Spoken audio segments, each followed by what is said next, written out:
Hi everybody, I am Tony Gale. I'm a Sony Artisan of Imagery. I'm also a Manfrotto Ambassador, an X-Rite Colorati, and the APA National President. And today I'm going to be talking about capturing action.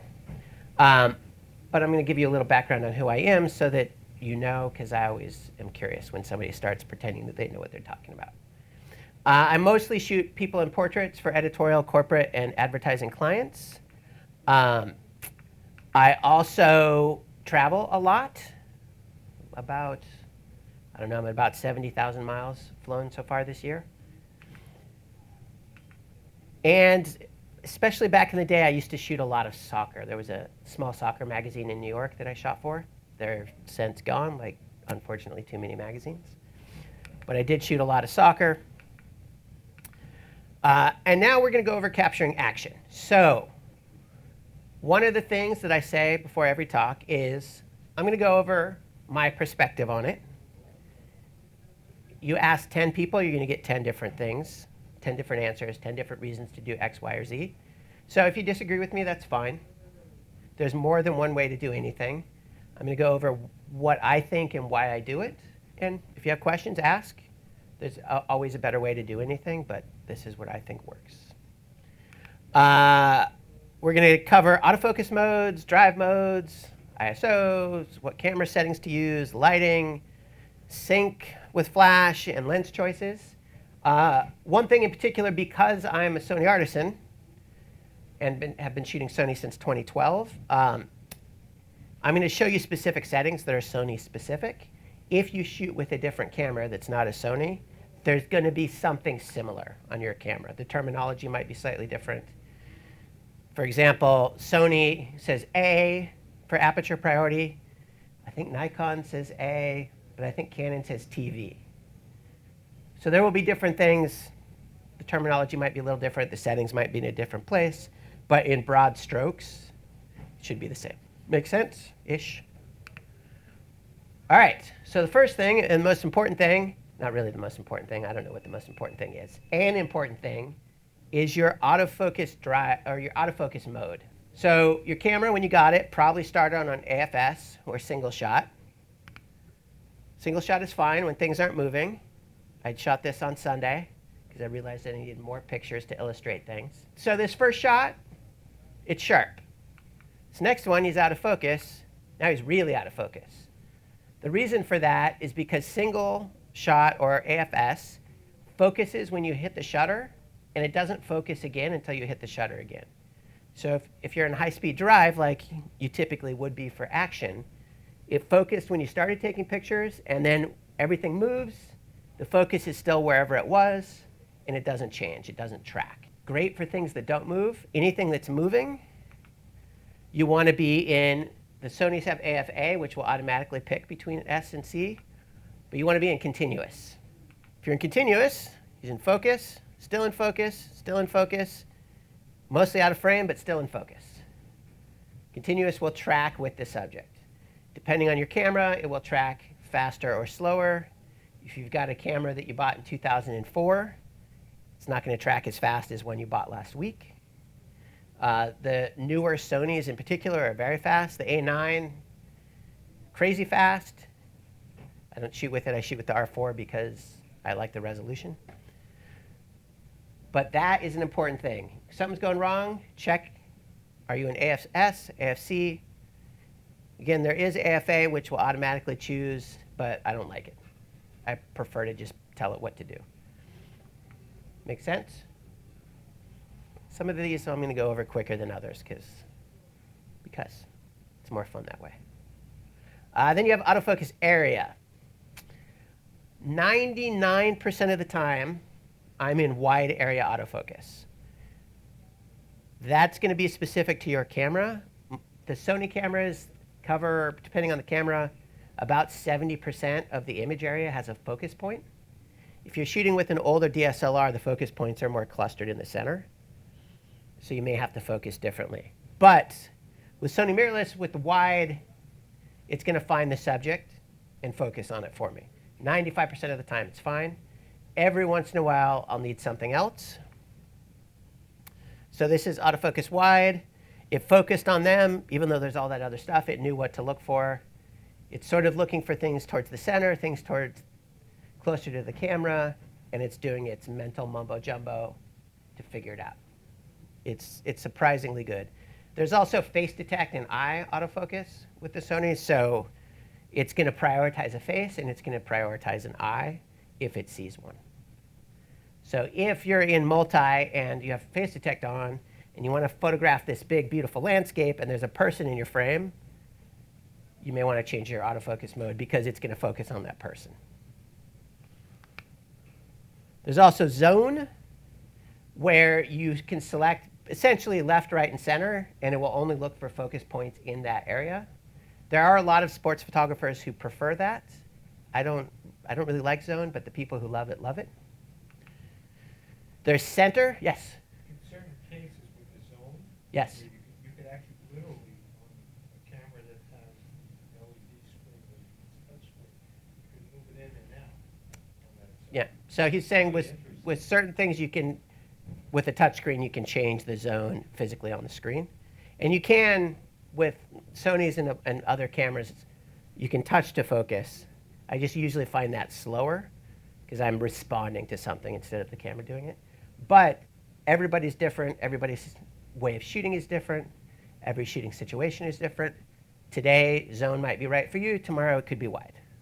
Or it could be center, which is the way, if you started a long time ago like I did, you used to focus on the center. You'd focus and recompose. It always focused on the center. I pointed at what I want, keep the shutter pressed down halfway, and recompose. Sometimes if I'm photographing sports, I'll still do that. I'll just keep everything in the center and just make sure that whatever I'm photographing is always in the center. And that limits the chances of it focusing on the wrong thing. But as soon as it goes out of the center, it loses it. There's also flexible spot, which is you can just move it around to wherever you want. There's expanded flexible spot, where you can move it around to a wider area. And then there's tracking expanded flexible spot, which is kind of magic. With that, I can point the camera. I've got you two gentlemen here. I can point the camera at both of you. I can move the spot to you. And then if you come forward, it tracks with you, and it leaves him alone, or vice versa. So here, I did expanded flexible tracking spot on the gentleman on the left. So even though the guy on the right, I think his name was James, is closer to the camera, the focus is tracking Elijah on the left. If I was just on wide area, it would focus on James on the front. Same thing, only this time I still kept it on Elijah, so it focused on him, and he's closer to the front. And then just to demonstrate the options, now I'm focused on James in the back, even though Elijah's to the front. It's a little like rack focusing, but it does it automatically. So I tell it what I want to focus on, it sees it, and as you move around the frame, it tracks with you. It does occasionally run into trouble if something walks in front of it, because then it loses sight of what it's focusing on. But for a lot of things like this, like if you're at your child's track meet at high school, you don't care about the other people running, you care about your kid. So you can use tracking expanded flexible spot to just track on your kid. Whether they're last or first, it's going to track them. And I think most cameras have something similar. Make sense? All right. You can also, this is a newer thing with the Sonys, you can change your focus frame area. So traditionally it's been white, which gets lost if you're in a bright area. Now with the R4, you can change it to red. So that's white, that's red. Do you want me to go back? I see you're taking a picture.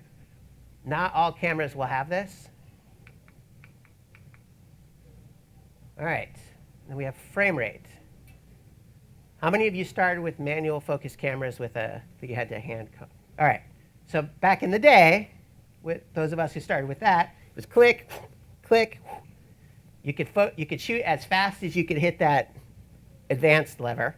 Then you get something that has a drive in it, and it's amazing. Like maybe it does 3 frames a second. Now, cameras are faster. So the R4 will do up to 10. The A9 will do up to 20. Single shooting. So single shooting, I get one picture. Then I have to hit the shutter again. Continuous shooting low, and this, I'm giving you examples, but every camera is going to be different on this. Like the A6100 does 11 frames a second, so its numbers are going to be a little different than what I'm telling you. That A9, it does 20. The R3, or the R2 only does 5, so it's different. Whatever camera you have, it's going to be different. But continuous shooting low on the R4 is 3 frames a second. So from where he started till when he's passed me, I got 11 frames. At low, 3 frames a second. If I go to medium, or mid, rather, it's 5 frames a second. So now I've got 23. High is 8 frames a second. 5, 10, 15, 20, 25, 29. And then high plus is 10 frames a second. 6, 12, 18, 24, 30, 36, 38 frames. The reason that more frames is better, even though you have to go through more things, is trying to time that when somebody's in action like that is, I'm not going to say impossible because people did it in the 60s with all manual everything. I don't know how. But you got to kind of get lucky. And digital, hard drives are cheap, cards are cheap. If somebody's moving quickly, just shoot. And I will, if they're not moving really fast, I may not do 10 frames a second, but I might do 8. One thing to be careful of is, depending on your camera, when you're at the fastest drive speed, you sometimes lose some functionality. So you might not have auto exposure. Sometimes you lose auto tracking, autofocus tracking at your fastest drive speed. So you want to check your camera before you go just to whatever the fastest burst is to make sure. The R4 will do auto exposure and autofocus at all the way up to 10 frames a second, but some other cameras won't. So just be aware of that. You don't want a situation where you're shooting all day at the fastest thing, and then you get back and a third of them are in focus because it can't track at that fast drive speed. Does that make sense? And as an example, this is a burst when the R3 came out, which had 10 frames a second, of this dancer going through her jump. You can see there's 15 frames there. There's one frame right here that is the best by far. If I was shooting at 5 frames a second, I probably don't have that frame. And there's no way for me to time it. Not no way. Somebody somewhere can do it. That person isn't me. It's better to just shoot through. If you're using lighting, this is with strobes. You want to make sure that your camera can do mechanical shutter at that speed. So the A9, which can do 20 frames a second, can't do 20 frames a second in mechanical shutter. To the best of my knowledge, no camera can do 20 frames a second in mechanical shutter. And you need a mechanical shutter for flash. It will do, the A9 II will do 10 frames a second with mechanical shutter. The R4 will, the R3 will. Yes? So in a situation like this, you use continuous light? No, these are strobes. Yeah, You're popping. I'm popping them. Yeah, in a situation like this, I'm using strobes because I want to freeze the motion. I have another shot of the best frame later, and it'll explain why. Couldn't you get that same effect with continuous light? So I could get that same effect with continuous light. However, I'd have to crank the ISO like crazy because of flash duration, which is the amount of time the flash is actually firing, which is what freezes motion.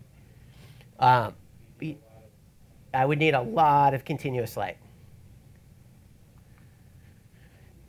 You also have AF tracking sensitivity, which is how quick it is to adjust to things. 1, it's going to try and lock onto things. 5, it's going to be responsive and jump around more. I never change it. There's another Sony artisan, Patrick Murphy Racy, and what he does is photograph sports. And if you're really, really into photographing sports, I suggest looking at some of his YouTube videos. He usually is on 4, but he also says it just depends. There's no one right answer for every situation. I keep it in the middle mostly, but if you're finding that you're missing things that are moving too quickly, try changing it. Patrick Murphy Racy. He has a YouTube channel. He'll go through, like he has an hour video on setting up the A9 II for sports, how he sets it up. PMR, we call him. You can also, if you go to alphauniverse.com, click on community and then artisans, all the artisans are listed, and so you can find them there. There's also the photographer for the Phoenix Cardinals football team is also a Sony Artisan, and occasionally mentions things that he does that make a lot of sense. All right, now you have your metering mode. So I'm usually in multi, which is looking at the center more than everything else, but sort of looking at everything. Camera metering, you may or may not all know this, is sort of looking at the average and making it an 18% gray. So it gets thrown off in extreme situations, but for the most part, multi is pretty good. You have center, you have spot. There's spot standard and spot wide, so it can do a bigger spot in the center. You also, I skipped the last 2, but you've got just everything. I don't know why you would use that unless you were photographing a gray card. One very cool thing with the newer Sonys, however, is you can set it on spot metering. Your spot metering point right now is set to center. You can change it to focus point length. So if you are photographing your kid's football game, soccer game, lacrosse game, golf, whatever, and you find that you're in a backlit situation, you can change this to focus point length and set it to spot metering, and it will meter wherever the focus point is. So you're less likely to have a backlit situation. It's more likely to expose properly for whatever your subject is. It's a nice, very handy trick. Because what's the point of having spot metering if it's only going to meter the center, but your subject is off to the side? Then something's going to give. With this, you can just tell it, my focus point's here, that's where you meter. Now my focus point is there, that's where you meter. It's over there, it's over there. It's a very, very, very handy thing. Good so far? Now we have, how is your camera set?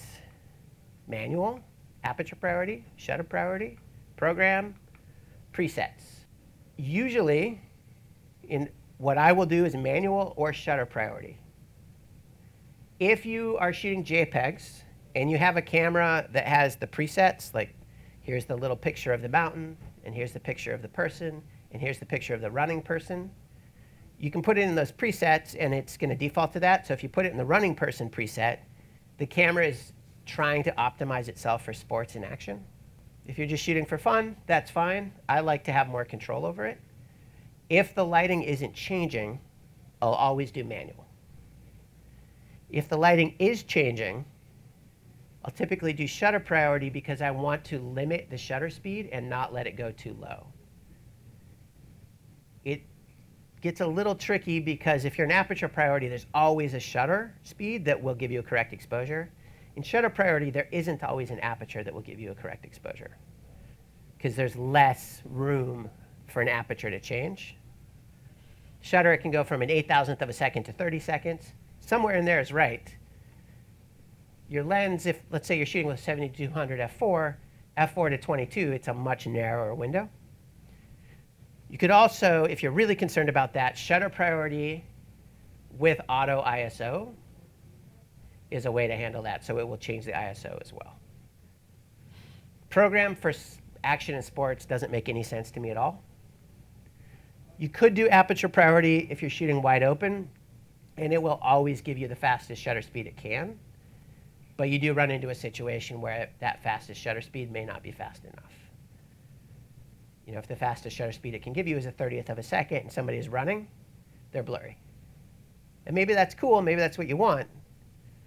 But if it's not, you want to avoid it. All right, then we have shutter speed. All right, this is what happens when you shoot somebody running at a 25th of a second. We can tell that they're in motion. Maybe that's cool. Sometimes it's fun to see the motion blur.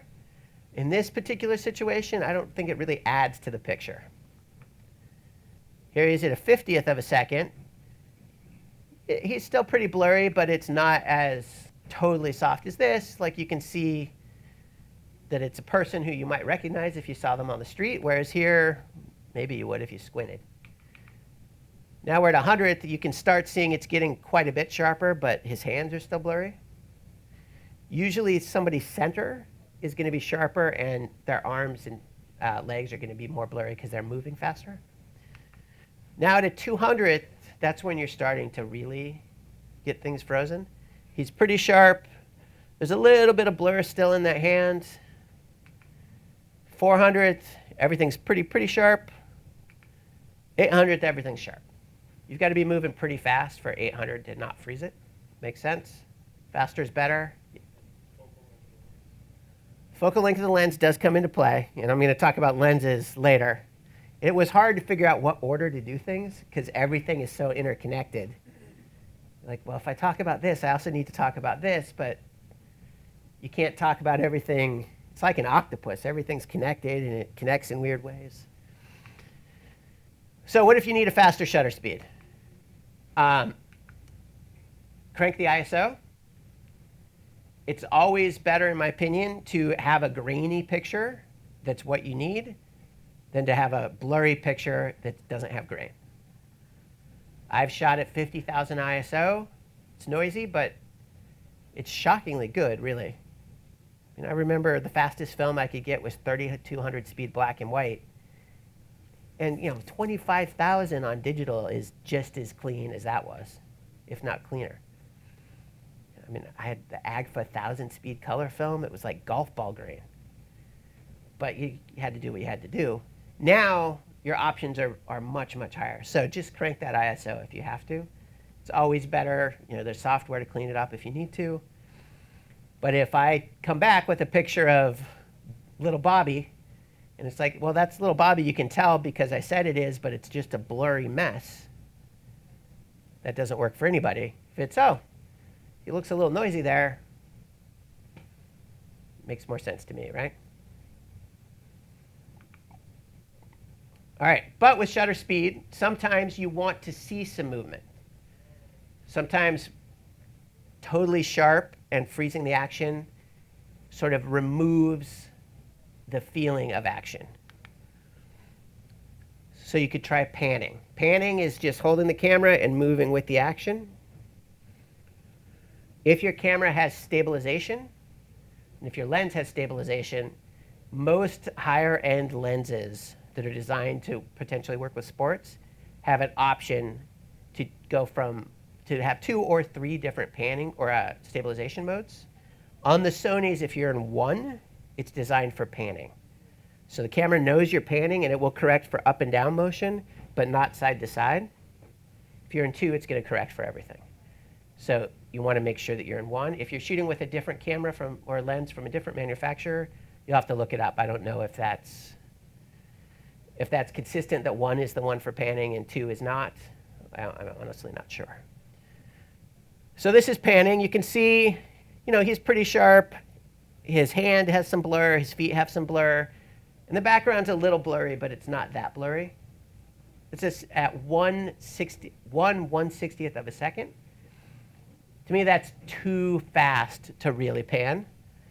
This is just going down to an 80th. Now, his hands and feet are more blurry, fine, more motion blur. The background is much blurrier, but you're starting to get that real feeling of motion. And then this is at a 50th, and you've got it even more. That feels like somebody running fast to me. It doesn't bother me that his hands and feet are a little soft. He feels sharp-ish. You're never going to have tack sharpness with panning. It's just you want the feeling of sharpness and the feeling of speed. And then just as a counterpoint, this is a 1600th. No motion whatsoever. So this, he could almost be there posing. Here I am running, I promise. Compared to that. Which one feels faster? Yeah. Yeah, it's not necessarily that one is the right answer and one is the wrong answer. The right answer is what works for you, and the wrong answer is what doesn't work for you. And maybe today this is what works, and tomorrow this is what works. Or maybe neither of them work. So we're going to start with natural light. Natural light to me is naturally occurring light, not existing light necessarily, but light from the sun. So this is on the Hudson River, all natural light. There's a little soft haze. He's at a 12/50th of a second, 70 to 200 f4, flying. This was a situation where I was photographing him running, and then I often will ask people when I've done everything I can think of, is there anything cool that you can think of that you want to do? And he said, I can do jumping push-ups. And in my experience, photographing people doing push-ups always looks terrible. But I'm like, sure, let's try it. And then he did this. So this is how he started. Boom. I've seen him do it. I brought him on a photo walk at the Photo Expo a few years ago. I still don't know how he did that, even watching him do it. I think he has like little propellers maybe hidden. It's pretty impressive. But I'm at a very fast shutter speed to really freeze that. Because this is an example. He's in midair. We know he's moving. Blur isn't going to add much to this, because no part of this says, oh yeah, I just photographed him while he was hovering. More available, or natural light. Sun coming in from behind. This is with an A9. More natural light at a 400th of a second. And then you can see, though, even at a 400th of a second, her shoes are just a little bit blurry because she's moving so quickly. So do keep that in mind. If you really, really want to freeze motion, even at 200 or 400 isn't enough to make it tack sharp for anything that's moving quickly. Then you have available light. So available light, and this terminology, with lighting especially, photographers yell at each other a lot and argue that whoever it is doesn't know what they're talking about because I'm right and you're wrong, and then the next person says, no, you're wrong and I'm right. And it's just this chain and it goes around. To me, available light is any pre-existing light that isn't natural light. If it's natural light, I'm going to call it natural light. If it's sunlight, I'm calling it natural light. If it's light, like you walk out into the B&H store, that's available light. There's light that's there, it's available, you can't control it. I mean, you sort of could. You could start breaking bulbs to make it darker in the background, but they're probably going to kick you out. You're not going to get your shot, I'm pretty sure. Alan's going to come at you hard. So available light, light that is artificial and is existing and you can't control. Stadium lights, for example, that's one of the most common things, especially with action. You're in a gym, you're on a field at night, you're wherever. Then you have constant light, which is light that you can control, but is artificial. So the lights in here, lighting me, constant light. We can dim those, we can move those. That's constant light. For some reason, my next slide isn't there, so I'm going to skip it. Constant light for action is rarely the best choice because your shutter speed gets long, your ISO goes up. It's the same thing with available light in a stadium.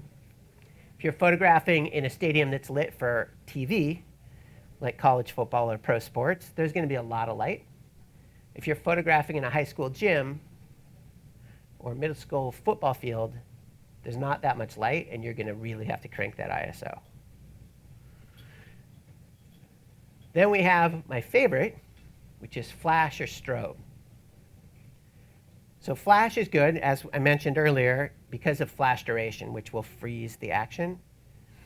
If something's moving quickly, the flash duration will stop it. I'll show an example of that in a little bit. But if you're combining flash outside, you do have to be careful. You can see there's a little bit of blur on her hair, her hand, and her foot because I'm shooting outside. So there's so much of natural light outside, even combined with the flash, that the flash is freezing her, but the shutter speed isn't enough to freeze her with the natural light at a 2/50th of a second. On the other hand, inside at a 200th of a second, everything is sharp because the available light inside is not bright enough to have an impact. Does that make sense? Using flash outside. I really like using flash outside. New York, it's a little tricky because you need a permit to put a light on the ground. But somebody can hold a light for you. I'll sometimes clamp lights to things in hope that that's not technically the ground if somebody hassles me. So far, it's worked. But don't make your own decisions. Don't say when that cop says, no, no, no, no, don't say Tony said it was OK, because it might not be. I'm just prepared to argue that, hey, it's not touching the ground. It's not impeding traffic. It's not in anybody's way. So because of flash duration, shutter speed with strobe doesn't matter, except sometimes it does. So for example, 2/50th of a second, 200th of a second, 1/25th of a second, 100th of a second, 1/80th of a second, 60th of a second, 50th of a second, 40th of a second. We're starting to get a little green from the ambient, from the fluorescence. But even at a 30th of a second, everything's pretty sharp. 20th of a second, 13th, we're really starting to see some blur. So he's moving through all of those. Your shutter speed doesn't matter, sort of, because the flash is so much more powerful and so much faster than anything around you. Your shutter speed isn't what's freezing the motion. It's the flash that is. Until you get to a long enough shutter speed that the ambient is coming into play. This is the same effect as the flash that I had outside that was getting a little bit of blur even at a 2/50th because the sun was so bright. This is now relatively bright because of the existing light in the room.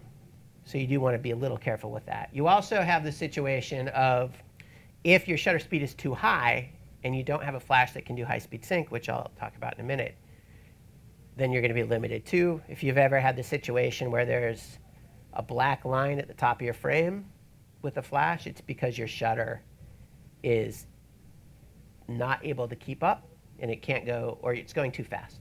The shutter goes like this, but if it's going really fast, it moves like this.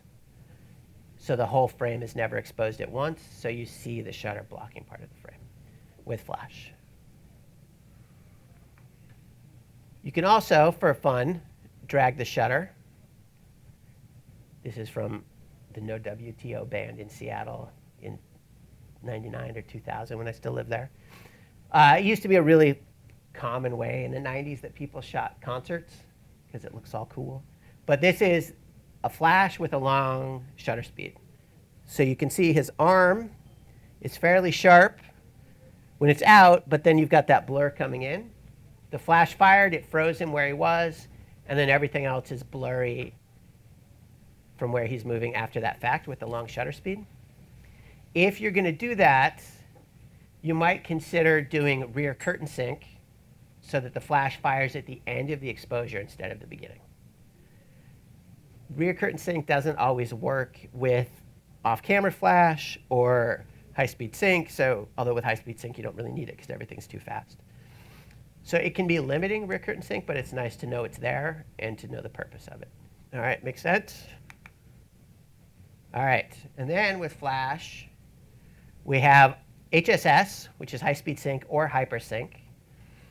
Those are two different ways to accomplish kind of the same thing. It's just two different technologies. And depending on what flash system you're using, it's going to use one or the other. Like Broncolor, for example, I believe uses hypersync. ProPhoto, I believe, uses high-speed sync. The way high-speed sync works is it fires the flash multiple times in sync with the shutter. So it goes boom, boom, boom, boom, boom. So that even though the whole frame isn't exposed all at once, flash, flash, flash, flash, flash. And it has to time it perfectly or you'll see banding. You'll see lines between where it fired.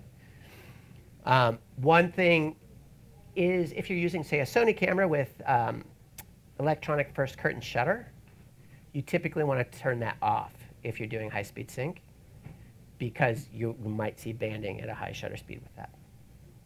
So that's high-speed sync. Hypersync, the flash goes up, it starts turning off, and hypersync starts the shutter on the back of the flash. So it misses the brightest spot, but it has the whole tail. There are people that will argue up and down that one or the other is better. And for some things, one is probably better. For other things, the other is better. With both of them, what's important is you lose a lot of power.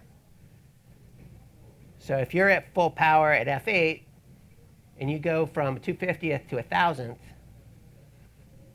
you're going to have to open up on the f-stop because the flash isn't able to output that same amount of power because it's firing more than once, or because it's missing the peak of the flash and it's using the tail. Does that make sense? High-speed sync and flash duration are two things that sometimes make people's eyes glaze over. So I'm trying to just quickly go through it and not drive anybody crazy. So this also shot on Sunday, 2/50th of a second, f5, ISO 200 with the R4. You can see at 2/50th, he's right on top of me. There's a bunch of blur in his hands. You can see the movement, right? If I don't have high-speed sync, my shutter speed can't go any faster. So either I go to all ambient or I go to high-speed sync. So this is using high-speed sync now at an 800th of a second at f5. The background got darker because that's what's going to happen. I could have opened up on the f-stop, which would have allowed the background to be fast or brighter, and still had that faster shutter speed. But at an 800th of a second with flash, everything's sharp. 250, 800. That's using high-speed sync.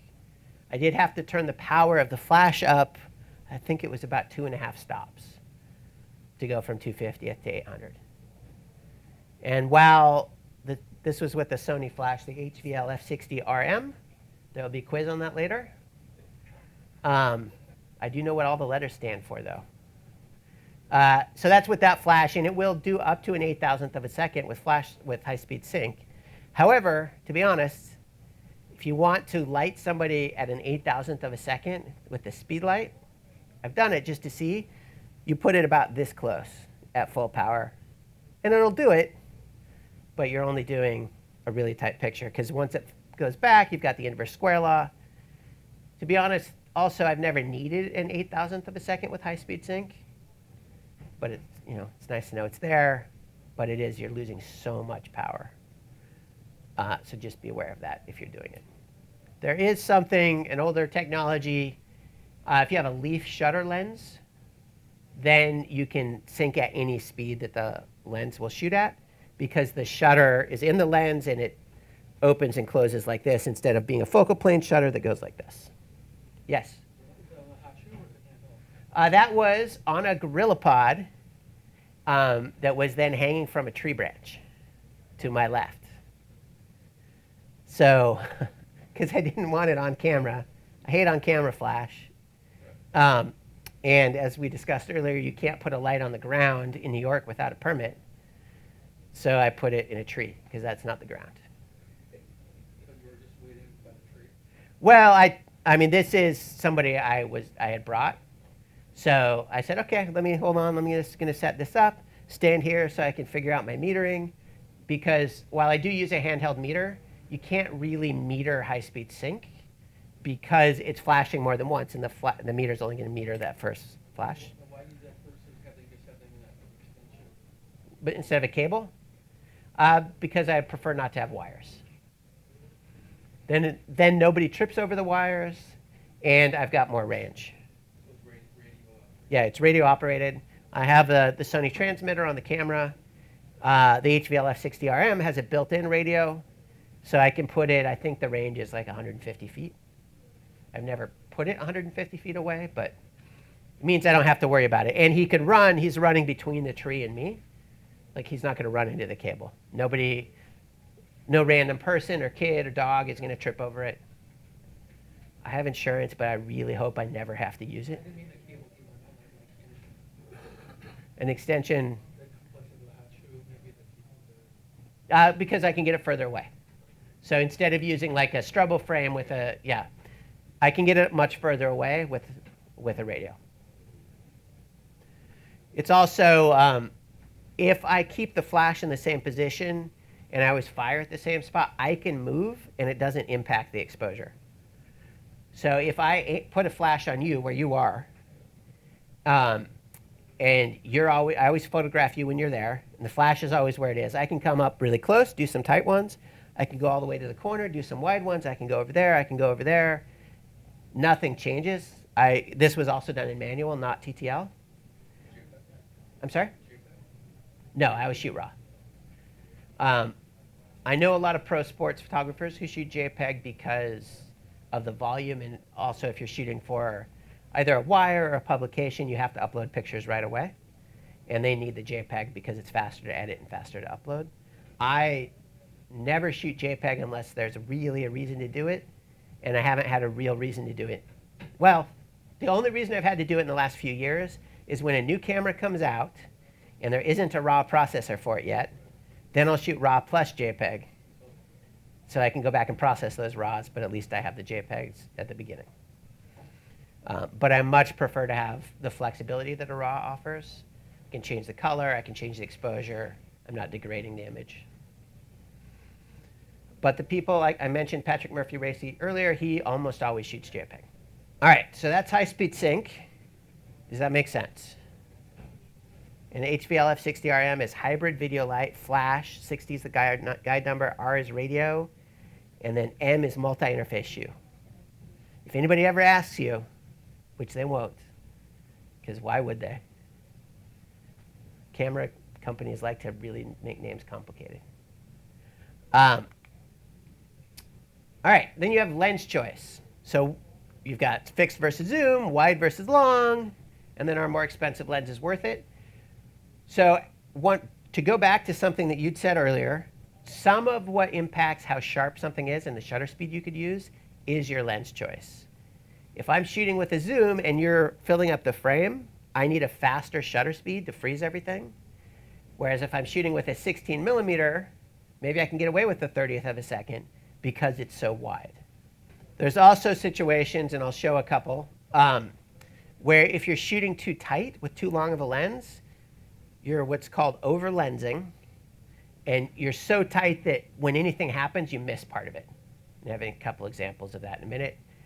So I tend to shoot wider and crop, not super wide. Like if I'm photographing you over there, I'm not going to shoot with a 16, but I might shoot with a 50 so that there's some room. So if your arms go out, I don't lose them. An example of just a general kit I bring with me. So that says 100 to 4. No, that's actually my 70 to 200. 70 to 200 f4, 2470 GM, 16 to 35 f4 as just a general cover everything. This is why I now shoot wider. When I used to shoot some soccer, I did a lot of shots like this, where I like the shot except that where's his hand? Yeah, there's nothing, all that does is make the shot not good, right? You don't get extra tension because he's secretly holding onto a sandwich outside the frame or something. It just looks distracting, like where's his hand? Doesn't add an air of mystery. You're not like, what kind of sandwich could it be? It just doesn't work. Same thing here. I'm losing the ball. I'm losing part of his hand. They're too close to the edge of the frame. I was too tight. I should have shot wider. So here, there's plenty of room around. I can always crop in later.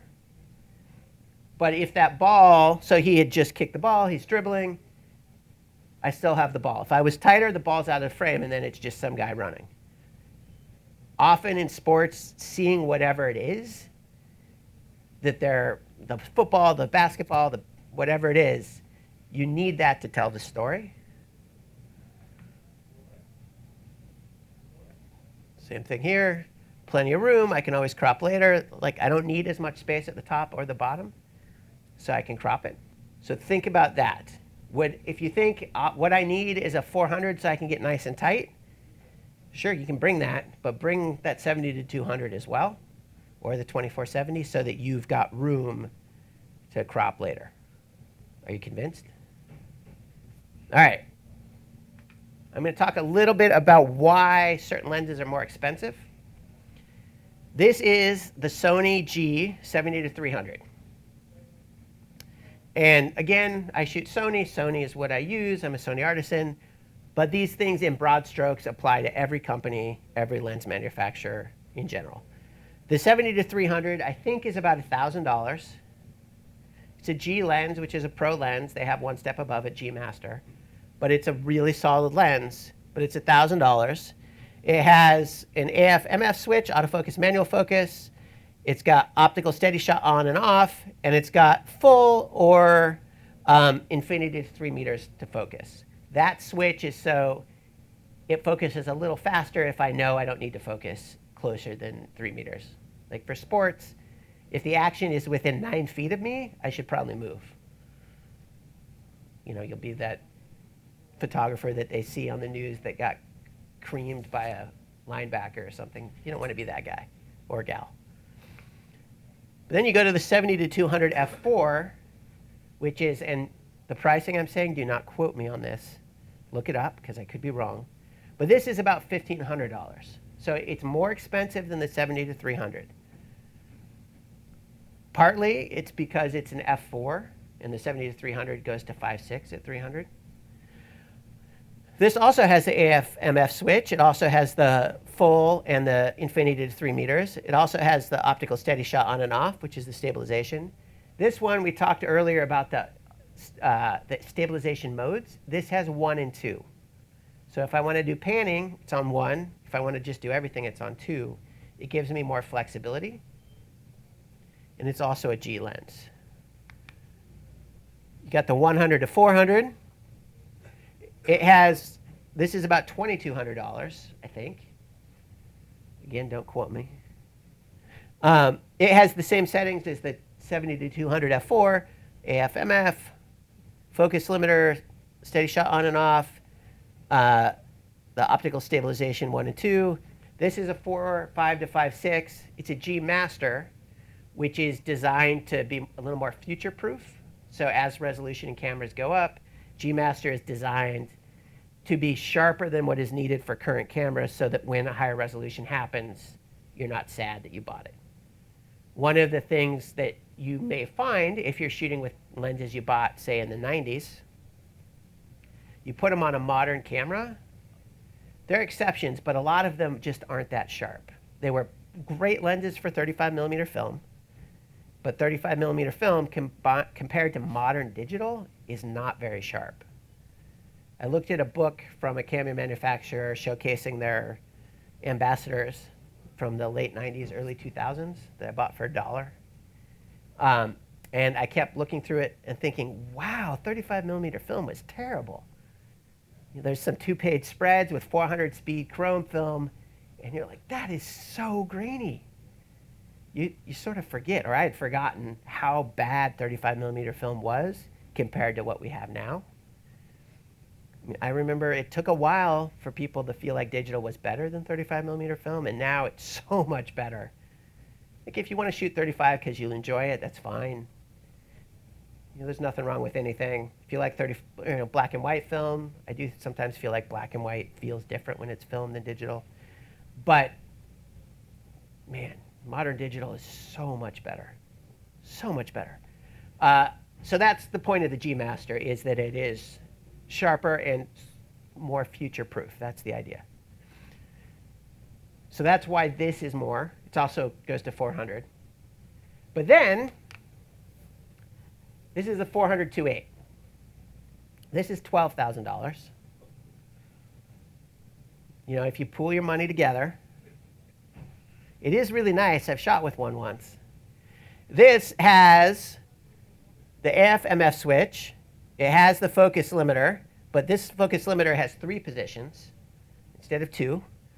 It has steady shot on and off. It has 3 stabilization modes, 1, 2, and 3. I'm not sure what the difference between 2 and 3 is.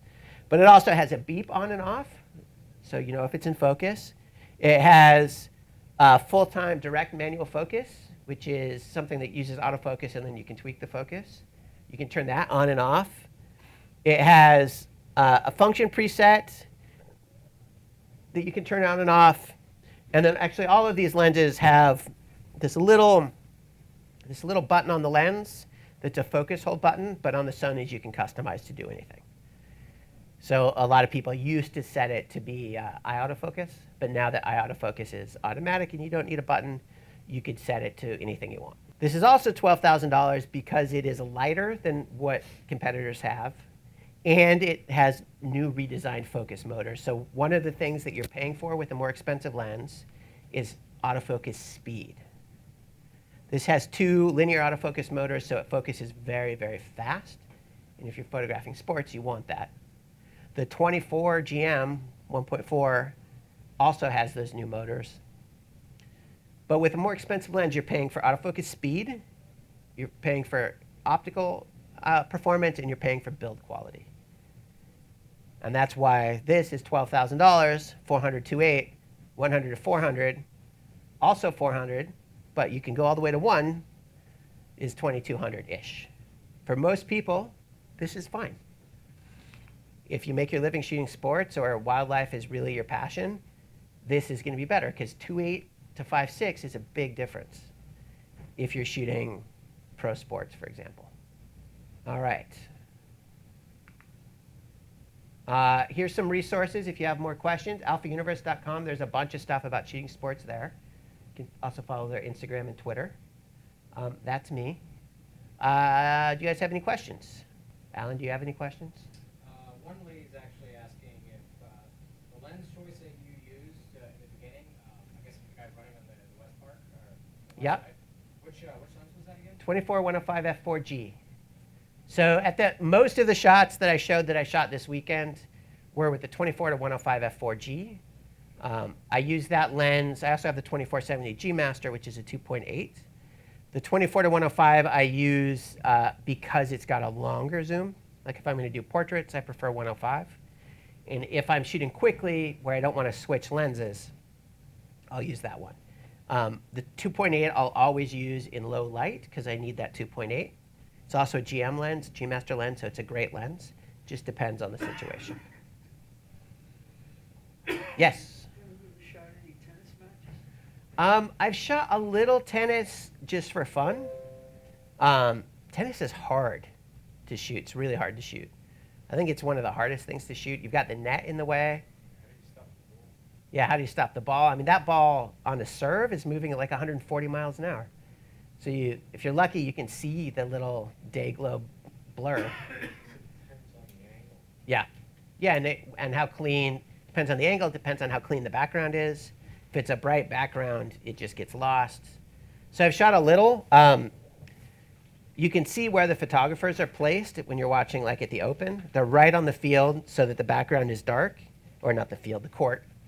And typically what I see is most of them will just focus on one side or the other, because if you're trying to go back and forth, you lose it. Like if I'm photographing you, playing you, for a couple sets, I'm just keeping the camera on you, and then I'm keeping the camera on you, then I'm keeping the camera on you, because you hit it, ooh, wait, now it's back, wait, where'd it go? So does that answer your question? And one part of that question Sure. is, are there rules? I mean, it gets really intense, almost like golf, Sure.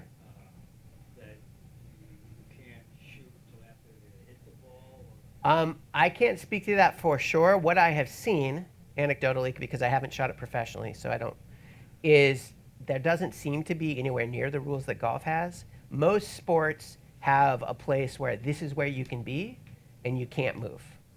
Like everything, you can't do anything that distracts the players. When I would shoot soccer, it was when the Red Bulls and then the Metro Stars played at the Meadowlands. Now they're at the Red Bulls Arena. When I photographed there, you had to pick a corner and you couldn't leave that corner until the half. You couldn't go behind the goal. You couldn't go up the side. You're at this corner. You can't move until the half. Like I can move like this, but if I go all the way over there, they're mad. I photographed a soccer game, Reading FC in the UK for the same magazine. I was out there to photograph an American player. They were like, oh yeah, you can do whatever. Walk behind the goal, go up the sides, didn't matter. So some of it depends on the venue. and some of it depends on the sport. Like golf, like you mentioned, you can't, if you have a mechanical shutter, you can't shoot while they're swinging, only on the backswing. Or wait, this is the backswing. You can't, until they hit the ball, you can't shoot. If you have a silent shutter, you can, which is partly why the A9 is a phenomenal camera for golf, because you can shoot through the whole swing and get photos that were impossible before. Impossible without being kicked out, which isn't really furthering your mission as a sports photographer. So in answer to your tennis questions, I don't know that there are broad tennis rules. I'm sure that there are some. But based on what I've seen, this is where you are, and you're there until the set is over or until the match is over, just because you can't distract anybody. It's the same thing if most sports, if you have an autofocus assist beam on your camera, you often have to turn it off so that there's no light shining into the athlete's eyes. There's a lot of things like that. But if you're photographing tennis, just ask. I mean, if you're photographing it for yourself and you're just in whatever seat you bought, whatever rules are don't really matter because you're not close enough to impact anything. But if you're on the field or anytime you're not sure, it's always better to say, hey, what are the rules? If I'm going somewhere that I haven't photographed before where I feel like there's a procedure or a policy, I'll just find out who to ask and I'll ask them. A lot of sports, like football or soccer, you have to put on a vest that says you're a photographer. It looks horrible, so that they know that you're not just somebody who crawled in from the stands or whatever. And typically they'll go over the rules with you then. But you don't want to be the guy that makes it so the next photographer has a hard time shooting because you didn't know. Another online question. Okay? Someone wants to know, what is your best advice for reducing the yellow glow of gyms? My best advice for reducing the yellow glow of gyms would be a custom white balance. So in your camera, depending on what camera it is, it's going to be in different places. In the Sony, you go to Function, go over to White Balance. If you're on Auto White, go up one, and you've got a set. You get a spectrally neutral thing. I use an X-Rite Color Checker Passport. You put that in your frame, you hit the center button, boom, it neutralizes it. Now your color is neutral. Some people will just use a white piece of paper. That will get you neutral-ish, but white paper isn't actually white, it's just kind of white. So it's better to have something that's designed for that. But that is what I would do, because if it's a yellow, it might be mercury vapor or sodium vapor, and those colors are just weird, and your camera's auto white may not be able to cope with that.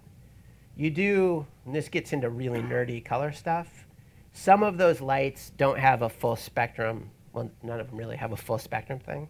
So there might be colors that are impossible to accurately reproduce because it's just not there in the light source. But in general, custom white balance. That's the answer. That's my best advice. Yes? When you were shooting soccer, did you use a monopod, handheld? When I was shooting soccer, did I use a monopod? What I would do is shoot with two cameras. The camera with the long lens had a monopod. Use a Manfrotto monopod. And the camera with the wide lens did not. Did you be able to stand up? It depends on the venue. Some people bring little stools, little folding chairs. With soccer, usually I stood because there was a barrier about this high that you were behind. So if I kneel and it's this high, then I'm sort of squatting, and that's no good. I'd rather stand. So mostly I would stand. But it depends on where you are. There are places where you can put a little stool or where you can kneel. A lot of football people kneel because they're on the sidelines and there's nothing in the way. But it depends on the venue. But a monopod, especially if you have a heavy long lens, a full day of that or a couple hours of that, you're glad you brought that monopod. Any other questions?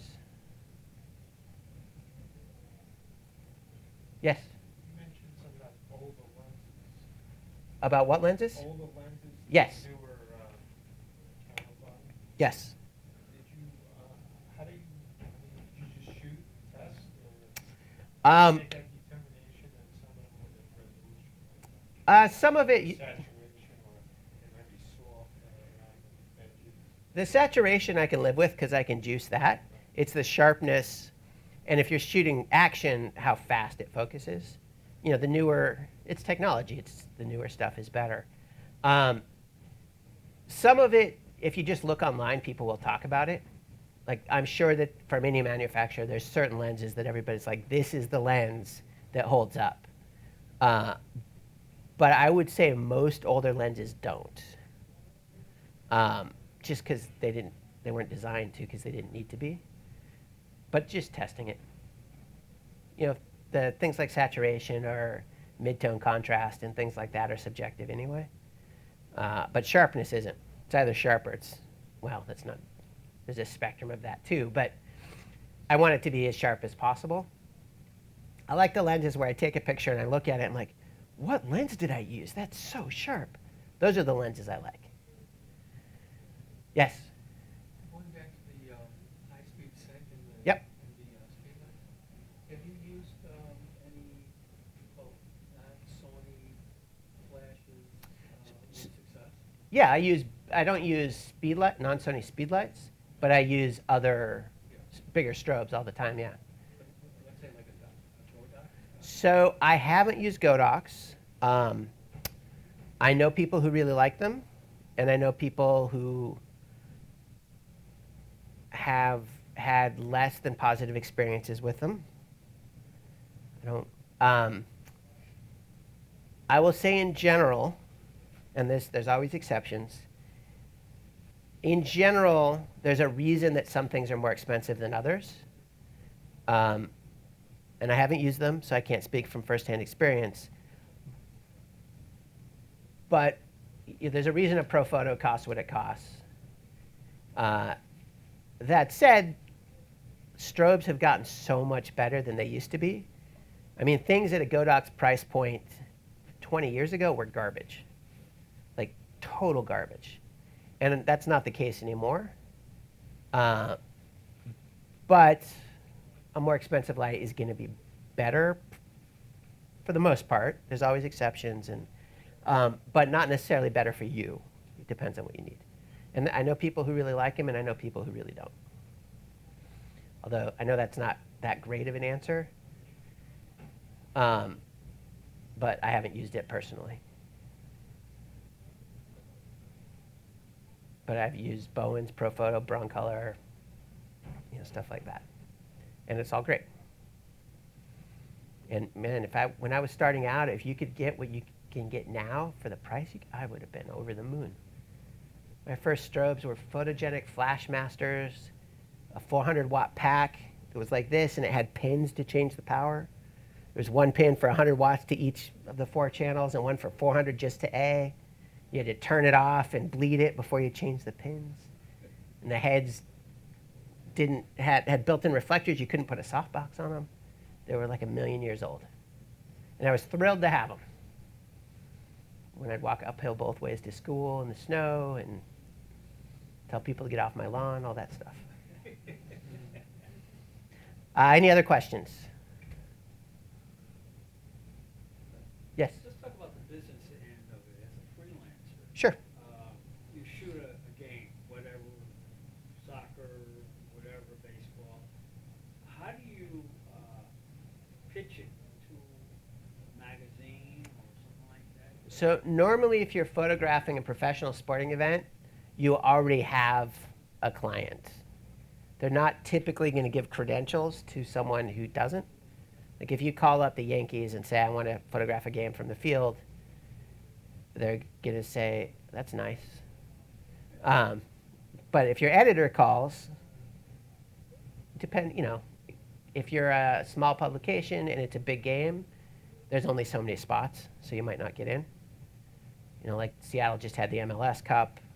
A friend of mine was shooting it, and he wasn't sure if he was going to get credentials till 4 days before, and he shot every game before that for his client. So sometimes it just depends. If you're trying to get sports stuff for clients in the future, things like college maybe are easier to get to, and I would start with smaller publications. If you find Like, there's what? Is the Staten Island Advance still a newspaper? So there's the Staten Island Advance. I've never worked for them. All I know is that they exist, so I could be totally wrong about this. But let's say you were, are there any colleges on Staten Island? Does anybody know? All right, so there's at least one college on Staten Island. There's two. Yeah. So if you go to Staten Island and you photograph one of those games and you get a killer shot and you show it to the editor at the Advance, maybe they'd be interested in buying it. And then the next time you can say, I'm going to this game, and then they give you credentials. And then, assuming you do a killer job, maybe the next time you say, I want to shoot a Staten Island Yankees game, the minor league game, and then they get you credentials for that, and it sort of builds. But you can't go right. I shouldn't say you can't, because there's always that one person who's like, well, my cousin did it. My cousin just called the Yankees, and they said, sure. But not my cousin, somebody's cousin. But for the most part, you sort of have to build like that. It's possible that if you just buy a seat, you're going to get a killer shot that you could get somebody interested in. But most of pro sports is so timely that if the shot isn't uploaded that night, they don't care, unless it's something groundbreaking or really unique. But like, there's 162 baseball games a year. They care about yesterday's game yesterday and this morning. But tonight, they care about today's game. Unless you get that amazing whatever. Does that answer your question? Sure does. It gave me an insight to what you just said. Once you do it, upload it right away. Yeah.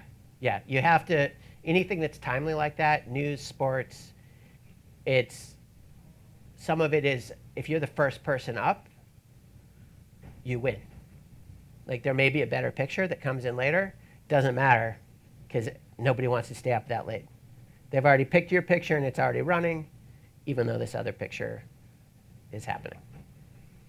That's partly why digital is so important. With pro sports, they used to process film. You go back to the office and you'd process film and you give it to the editor, and that took a couple hours, and you'd stay for the first half of the game, but not the whole game, because otherwise you can miss the deadline, and then maybe you miss that game-winning walk-off home run, and there's no pictures of it because you had to be back. And I mean, sometimes they leave halfway through anyway, but it's a lot easier. What we can do now with technology is incredible.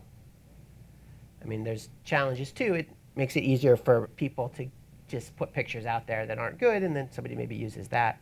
But we can do amazing things now. I mean, you could shoot 3,000 pictures at a soccer game now, no problem. If you shot 3,000 pictures with film, I mean, that's 3 rolls per 100, so that would be 300 rolls of film. Plus the time to change. Yeah, plus the time, and then you're going to process it. Like, nobody's going to pay for you to process 300 rolls of film for a soccer game. Even when it was cheap, say $10 a roll, so that's $3,000 in film and processing, or just processing, then another $5, $4,500 in film and processing to cover a soccer game. That would never happen. Maybe you shoot 3 or 4 rolls. And so there's shots you don't get because you have to be cautious with your shooting. It's amazing what we can do. The autofocus was slower, the drive speed was slower. The fact that guys used to do it with a manual focus camera, that they had to advance themselves and still get shots, is incredible. And who knows how many amazing shots don't exist but would have if they'd had some of the technology we have now. I mean, things like, Babe Ruth's famous calling the shot thing. Every once in a while, somebody says that somebody found some footage of it, but there aren't like pictures of stuff like that. There's rumors of things, but there's no hard evidence because it just didn't exist. Any other questions? All right. I think we're done, Alan.